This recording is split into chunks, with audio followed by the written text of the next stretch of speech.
Hi, welcome to Sherin's kitchen. இன்றைக்கி நம்ம கிச்சனில் ஒரு அருமையான பிரியாணி ரெசிபி தான், கிறிஸ்மஸ் ஸ்பெஷல் ரெசிபி இன்றைக்கி நம்ம பண்ண போகிறோம். 10லேருந்து ஒரு 12 பேருக்குள்ளே சாப்பிட்ற மாதிரி பிரியாணி செஞ்சு காட்டுங்க அப்படின்னு சொல்லிட்டு நம்ம சிஸ்டர்ஸ்லாம் கேட்டிருந்தீங்க. அதுக்காக இன்றைக்கி நம்ம ஒரு 12 பேருக்குள்ளே சாப்பிட்ற மாதிரி ஒரு பிரியாணி செய்ய போகிறோம். வாங்க அது எப்படி பண்ணலாம் அப்படிங்கிறத பார்க்கலாம்.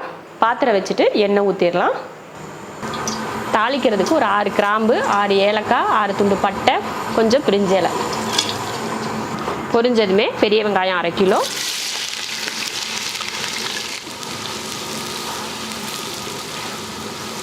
பச்சை மிளகாய் 10. நம்ம எப்பயுமே சொல்கிறதா, வெங்காயம் வந்து பொன்னிறமாக வதங்கி வரட்டும். வெங்காயம் நல்லா வதங்கிருச்சு. இதில் புதினா மல்லித்தலை சேர்த்துடலாம். நல்லா நம்ம கையில் ஒரு கை அளவுக்கு புதினாவும் ஒரு கை அளவுக்கு மல்லித்தலையும் சேர்த்து சின்னதாக வெட்டி அதை சேர்த்துக்கலாம்.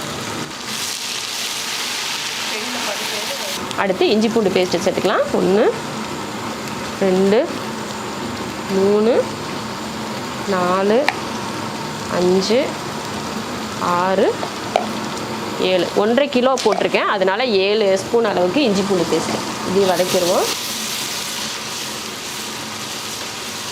அடுத்து பிரியாணி மசாலா அரைச்சிடலாம். 12 போல் கிராம்பு, 12 ஏலக்காய், அதே போல் இது மாதிரி 12 துண்டு அளவுக்கு பட்டை, 1.5 ஸ்பூன் சோம்பு, 1.5 ஸ்பூன் கசகசா, இதை பவுட்ரு பண்ணிடலாம். இஞ்சி பூண்டு பேஸ்ட்டு போட்டு நல்லா வந்து பச்சை வாடை போயிடுச்சு.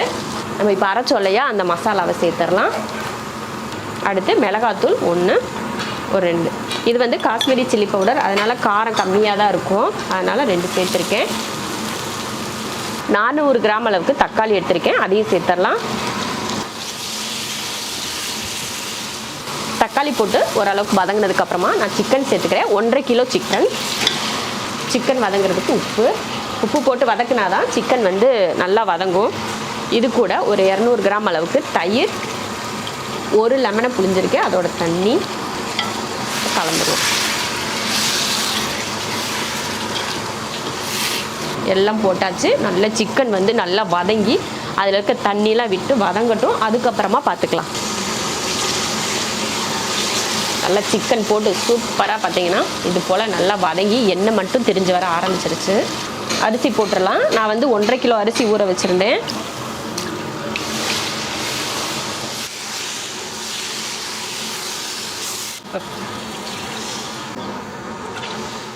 கொஞ்சம் உப்பு சேர்த்துக்கலாம். நம்ம சிக்கன் வதக்கிறப்ப உப்பு சேர்த்தோம், இப்போ கொஞ்சமாக உப்பு.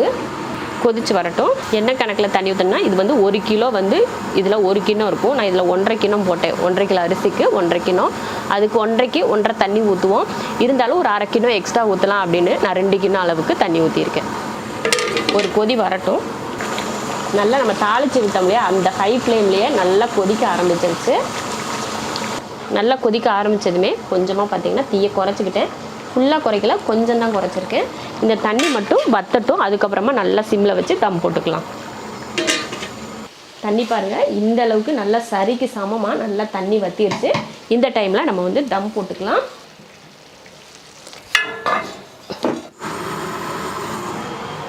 தோசைக்கல் வச்சு மேலே பிரியாணி எடுத்து வச்சுருக்கேன். மறுபடியும் ஒரு தடவை கிளறி விட்டுறலாம், வச்சு மூடிடலாம். இப்போ தோசைக்கல் வைக்கிறப்ப பார்த்தீங்கன்னா ஹை ஃப்ளேமில் வச்சுருந்தேன். இப்போ வந்து அடுப்பை வந்து சிம்மில் வச்சுட்டேன். சிம்மில் வச்சு ஒரு 15 நிமிஷத்துக்கு இதில் வச்சு வேக விட்டுட்டு அதுக்கப்புறமா நம்ம எடுத்து பார்க்கலாம். 15 நிமிஷமாக ஒரு தம் வச்சுருந்தோம். அதுக்கப்புறமா எடுத்து பார்த்தா சூப்பராக பிரியாணி வந்து ரெடியாக இருக்கும். கொஞ்சம் நேரம் ஆற வச்சு நீங்கள் சாப்பிட்லாம். இல்லை சுட அப்படியே ஆவி பறக்க பிரியாணி சாப்பிட்ணும் அப்படின்னு நினச்சிங்கன்னா டக்குன்னு எடுத்து போட்டு சாப்பிட்லாம். ரொம்ப அருமையாக இருக்கும். இதே போல் பிரியாணி செஞ்சு பார்த்துட்டு எப்படி இருக்குன்னு சொல்லிட்டு கமெண்ட்டில் சொல்லுங்கள்.